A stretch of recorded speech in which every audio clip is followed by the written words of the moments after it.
The National Bureau of Statistics, NBS, says Nigeria's unemployment rate dropped to 4.1% in the first quarter of 2023 and from 5.3% recorded in the previous quarter. In the fourth quarter, Q4 2020, the Bureau had pegged the country's unemployment rate at 33%.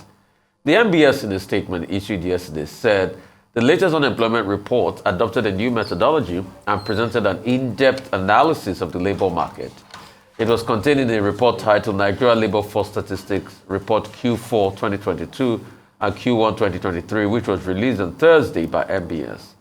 The NBS said it enhanced its methodology of collecting labor market data through the Nigerian Labor Force Survey in line with International Labour Organization guidelines.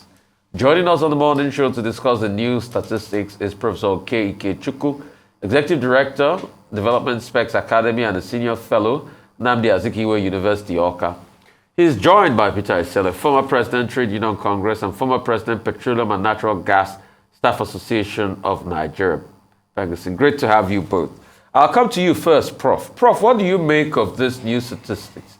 That all of a sudden from 33%, we did not release unemployment numbers for about 2 years.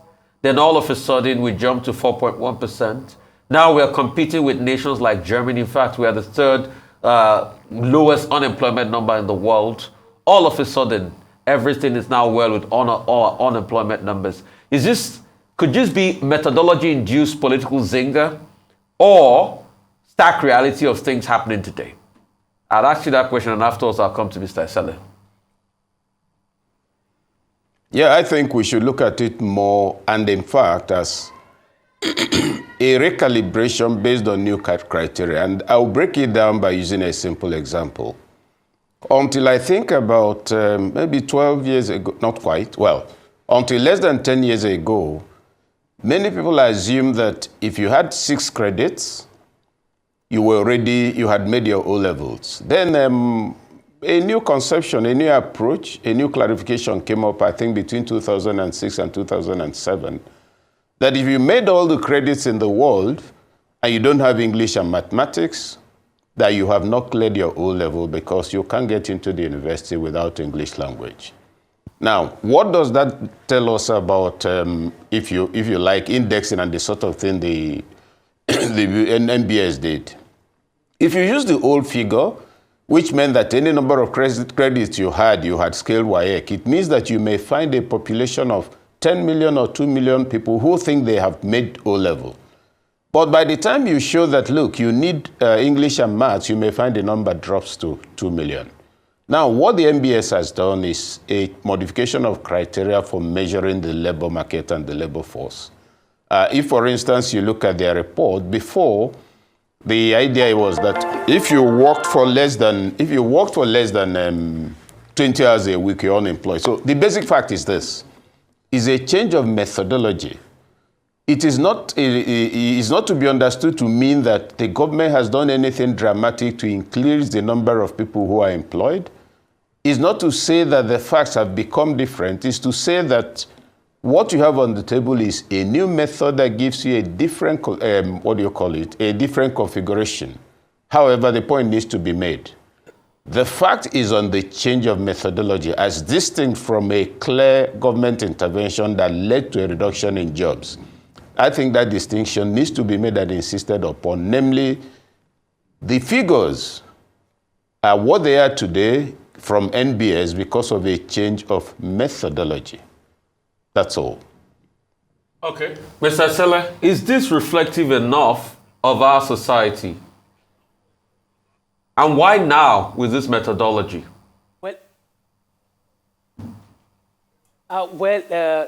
First, let me say thank you for having me. Well, if you go back, you will know that NBS has been under pressure from the time of the former Labour Minister. I think it was Mr. Chris Ngige talking about the various methodology being applied by the NBS.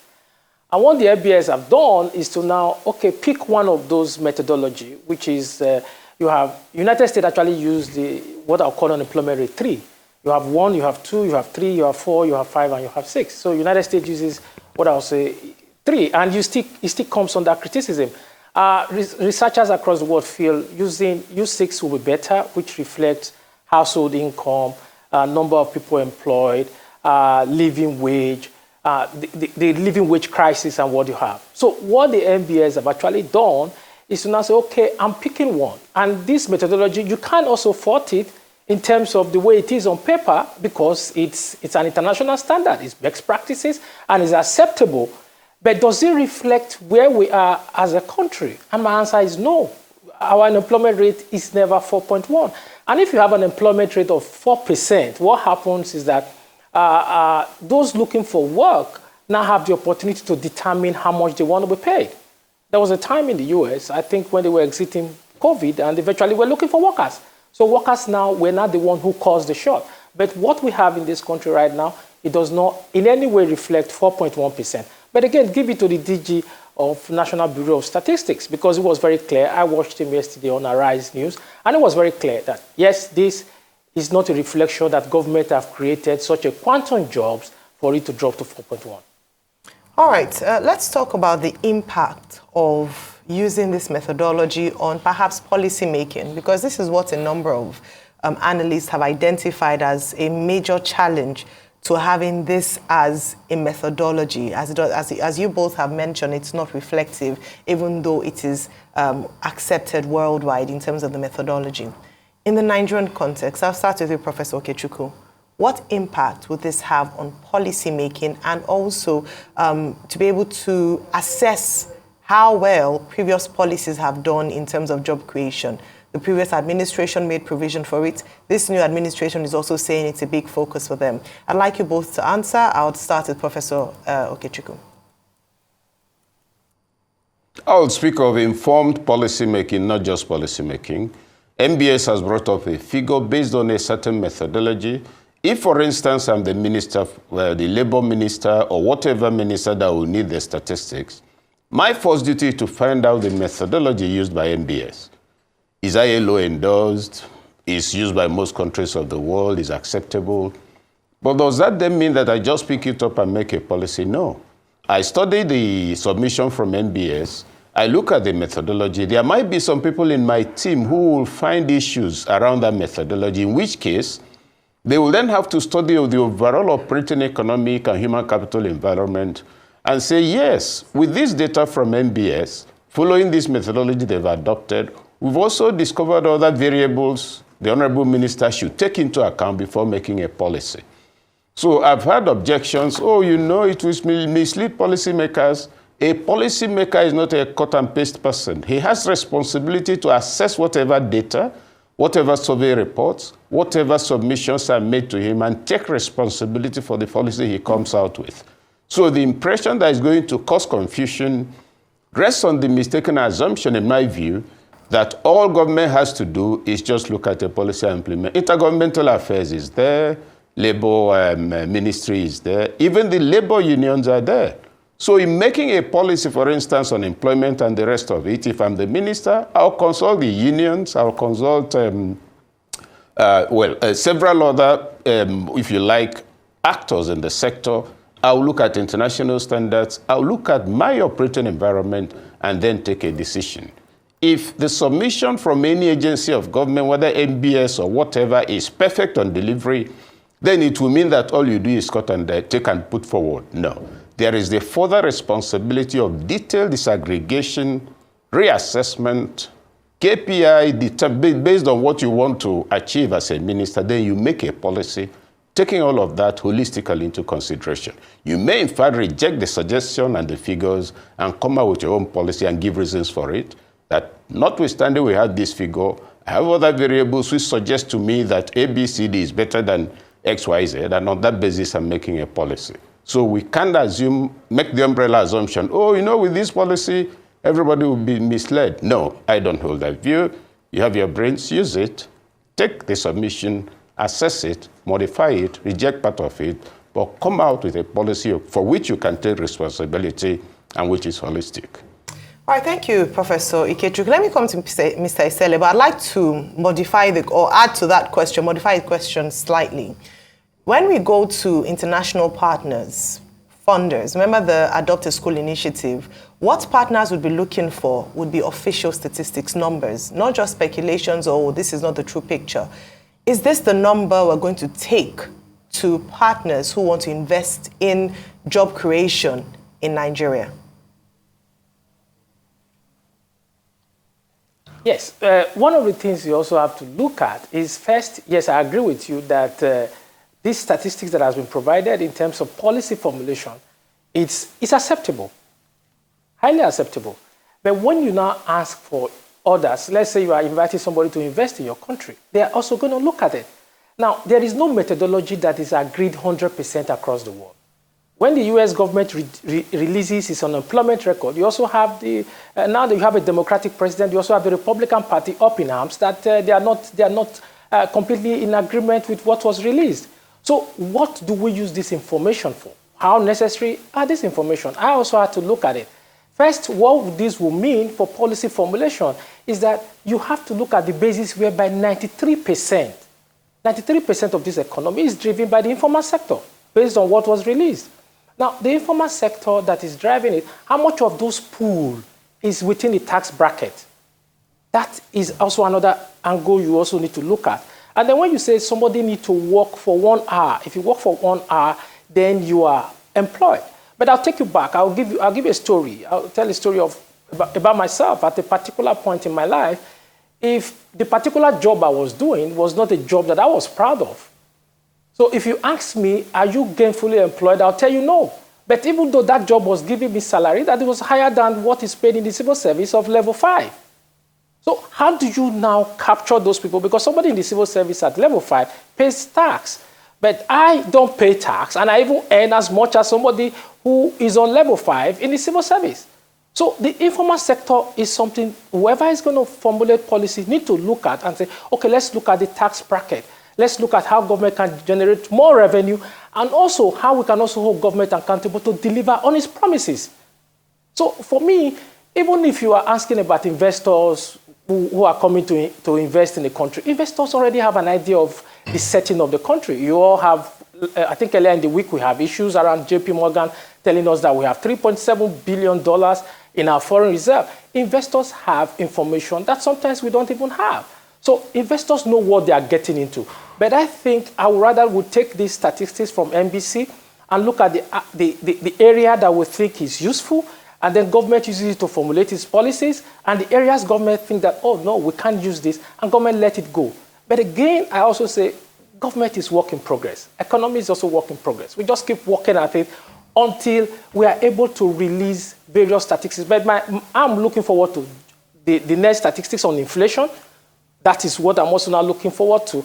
And then we also have to look at what is the living wage crisis. So all of these are in same bracket or bucket. What we need to do is how best we can use this information for the betterment of every Nigerian. Okay, let me go to Prof first. And Prof, I heard what you're saying, and I can see the point you're making. But at the same time, I will want to emphasize that this organization is called the National Bureau of Statistics, an official source of data and information that informs government about understanding what's the pulse of the nation. Now, the question to you, Prof, will be, we're not looking at Moody's or Fitch here. We're looking at our own source of information. Should the government be taking this seriously? And should the government not be asking a body that is got relationship with government and Nigeria to say, be realistic, forget about methodology, be realistic and give us the data we can use? Prof, please help me understand. I will try. You know, when you say, if you look at, for instance, the labor laws, and those championing labor issues, their emphasis is, look, see what's happening all over the world. But what nations do is to contextualize. And I'll cite a clear example that is much more relevant here. In 2014, we were in Algeria to look at the small and medium-scale enterprises because their record there is fantastic. You find that it provides more than 90-something% of the jobs, and people are well paid, they are doing very well. So if you looked at the data from their statistical establishments and all the data from their commerce and industry actors, you get the impression that really the private sector there is running fantastically. But here are the variables under the umbrella that nobody knew until we got there. Number one, supposing I'm running a bakery. My bakery is expanding, it's becoming very big, but I'm running it alone with my family perhaps and 2 or 3 staff. The government or the relevant ministry looks at me and discovers that I need a manager, but I can't afford a manager. They will deploy a manager to me, pay the manager, but what you'll be recording as my profit and performance is actually due to unacknowledged or unindexed facilitation from government from under the radar. Also, as an SME owner, my staff must go on leave once a year. You will assume that they're having fantastic conditions of service because of me. No. The national government takes care of their leave, where they go to and all the rest of it. So putting that together, I'm trying to make 3 points at once. Number one, official information does not always necessarily reflect the total volume of data which is available for any person to make a decision. The second thing is that I will not expect, this is an official arm of government, agent of government, and so we should, take whatever it gives, but let's look at it. Does government really work like that? Once you say there are criteria, why is it that federal government, for instance, in negotiating with labor, will raise issues? You know how long it took the Federal Republic of Nigeria to begin to access some of the international provisions on employment and labor laws and the rest of it? So an automatic cut and paste, like I said earlier, would actually, I don't want to use the word foolish, but would be unadvisable, will not be advisable. The other element to bring into all of this is that to the extent that any survey or report states its limitations, the criteria used is already a note of caution to whoever is going to use it, that there's more that can be added. Now, if we take from it, it's NBS, we should take its statistics and run with it, I agree with you. But to the extent that there are laws governing the securing and use of statistics, to that extent, should it be made clear what you're doing. When, for instance, you say you covered a survey, and that survey says, I will give again an example, I had to run a campaign for a candidate. At that point, it was still the primaries, and he commissioned some people to do a survey. And they came back with a survey report telling him that 58% of Nigerians wanted him to be president. He was very excited. I said, sir, just a moment, do a disaggregation. Who are these Nigerians? If PDP is having a rally, you go to the Eagle Square and carry out a survey, what's the best political party in Nigeria, you get 100%. So we did a disaggregation, checked the age bracket. The report did not contain any of those, the survey. It didn't tell us their level of education, the spread, even though they gave the total number used. So had it been we acted on the assumption that, we've got this indication, we'll be totally misled for a simple reason. The survey was not carried out among delegates. So all the respondents were not relevant variables for a survey on a party primary election. So it's within that context I would want us to look at this as a working instrument, data of value, data of relevance, subject to reevaluation before wholesale acceptance and usage. That will be my attitude as government if that is made available to me. Okay, Peter, the question for you, Peter Esele. I'm happy that you alluded to some of the variables which Professor Okechukwu just mentioned as well. And we all know that if one variable is wrong, if you have a set of variables for making decision, if one is wrong, it will influence the outcome of the thing that you're trying to create. Now, if we say it's down to methodology, you have been in organized labor, you've been a leader in that sector, and you have your finger on the pulse of what's going on in Nigeria. You're most likely an employer of labor yourself because you have business as well. So would you say that the NBS should have discarded this in view of the fact that it does not portray reality of the nation, or you think because of the methodology, it's most likely right? Where do you stand on it? Is it right or is it wrong? Based on what you know, forget about methodology. Well, if you say the NBS have to exist, and so based on the methodology, by the NBS, yes, it's okay. That is what they've decided to do. It's just like you are talking to me from the studio. Arise have its various KPIs, and Arise has its own standard. So if Arise decide that this is their own method and this is their own standard, if Rufai is going to wear glasses, or you are going to wear glasses, or Rotus is not wearing glasses, that may be how Arise want it. I'm not going to tell Arise what Arise need to do. So where I have a choice is how I decide to make myself available to Arise. So the various things, what I now need to do is to ask myself, whatever Arise is presenting, or this studio, is it convenient Peter, now, please. Will I be comfortable? I was just going to say. Deploring it? That's one. Yes. Now, will I be comfortable deploring it? As an employer, my answer will be no, I will not be comfortable deploring it. And then the other aspect of it is that I need to also ask myself, let me use one thing, as an employer, does it reflect what is actually happening on the ground? No, it does not reflect what is happening on the ground. It does not reflect that all Nigerians now is actually about 4%. No, it does not reflect it. But what we now need to tell ourselves is, I'd rather look at the glass as half full rather than half empty. Better to have a data than no data at all. So I may disagree with your data, but I can also use that data to arrive at an informed position. So I may disagree with what NBS is producing, but that does not mean I cannot use it. So in having what NBS is presenting, it will give me an opportunity to work myself to making an informed decision. If there are variables, I'm not satisfied with the variables, then I also have to look for mine within what has been presented. Then I take what I need to take out of it. You don't have to accept the entire thing that NBS is presenting. And I said earlier, no methodology is universally accepted. Okay. I was just going to say, sorry, I'm really sorry. I was just going to say, you used Arise as an example. Let's say, for example, that Arise is going out and claiming what it is not. Will that make you want to advertise on it? You know that you wouldn't. Peter, you know that you wouldn't. No, the statistics, definitely. if it is wrong, no matter the methodology, you will say that, no, we can't deal with this. Isn't that the case? No, definitely. Now, definitely, if Arise is giving false news, of course I'll tune off. But that does not mean that Arise ceases to exist. So I have choice there. What I'm talking about is choice.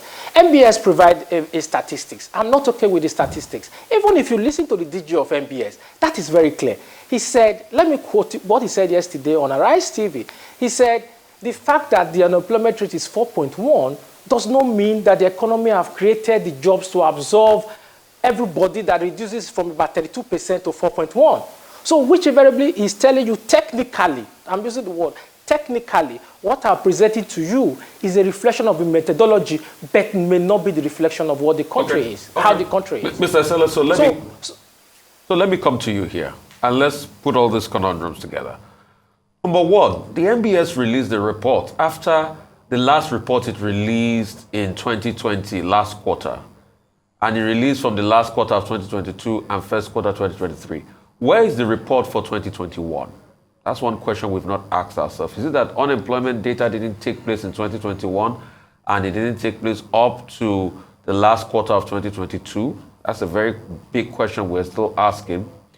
Secondly, will be about the second conundrum, and this is for both of you.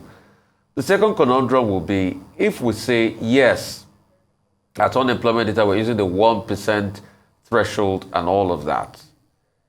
The question will be, and a lot of people have asked about how reflective is this on the economy. It will be about, why isn't the same NBS giving us monthly job creation data to be able to juxtapose? You mentioned America a lot, but America gives you farm payroll numbers on a monthly basis, and you see how much job is being created. It's a very robust one. We know how much jobs is being created based on the payroll of the companies. But in this regard, we are limiting it to households. Why are we not looking at other variables, like even the companies providing the job, submitting the data set to us? Secondly, what are even these households? How did NBS achieve a spread on this household? What dominates these households? What's the degree of skewness of this household? A couple of thousands of more households have been added, making the sample size to be about 35,000. What's the degree of skewness? How skewed are these households that is not making a macrocosm of everything? Questions to both of you, but Mr. Esele, you can start first. Okay, one of the things that I'm happy about is that we are having a conversation around it. And the discussion we are having around it is also going to help the NBS. First of all, the NBS should tell us why there have been no reports since 2021. And let me also tell you, these reviews are supposed to be done every 5 years. The last review that the NBS did was 2014. That's about 8 to 9 years ago. Yeah. So, yes. So about 8 years ago, that was when they did the last review. So reviews are supposed to be done every 5 years. So the NBS also need to let us know why those reviews were not done. That's one. And then secondly, you are talking about payroll and what have you. The fact is very clear. What I think the NBS have done, or if you ask me to look at Nigeria, is that we have gaps. That's why I would not accept totally what the NBS have presented. We have gaps. If you look at, the Prof just made reference to Algeria. If you look at other parts of the world, the smallest of business is recorded. The smallest of business. I have a friend in the US, and he had his business, and during the COVID era, his business is quite small. He's a Nigerian, but the US government reached out to him and made a grant available for him to move on, to survive the lean weather. So our businesses are not covered. There are no records. So you alluded to the fact that how have they been able to look at these payrolls? In other parts of the world, this is very important because that will also have government tax revenue. The other aspect of this report that I also had issues with, how do somebody works for 1 hour and you say is employed? First of all, have you asked how much is he earning for that 1 hour? If your minimum wage is 30,000 naira per month and you break it down to the guy is employed and he works for 1 hour, how much is that 1 hour if you situate it at 30,000 naira per month? So those are areas where we'll start asking questions of NBS so that the next report that NBS is likely going to bring will be an improvement. I want to see the glass as half full rather than half empty. Yes, there are issues around this report. I went through the entire report yesterday, and I also had a series of issues that I'm asking, and also bringing it down to businesses, SMEs. And you find out that there are a whole areas that I think the NBS have not covered. But going forward, we seek to see an improvement from the NBS. All right, Professor Okechukwu.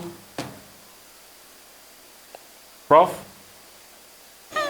Okay, yes. My take is that, to begin with, you raised a very pertinent point about job creation. If you're speaking of unemployment and you make it possible for us to juxtapose unemployment with the number of jobs coming in within the same period, it gives us a more realistic perception of what the issues are in the labor market. So perhaps the point to make there is that I'll take your question as a suggestion and observation that indeed NBS should, if it wasn't doing this, should be doing that so that we get a holistic perception of what the labor issues are. The second point, of course, the one you said earlier, Peter has already responded to it.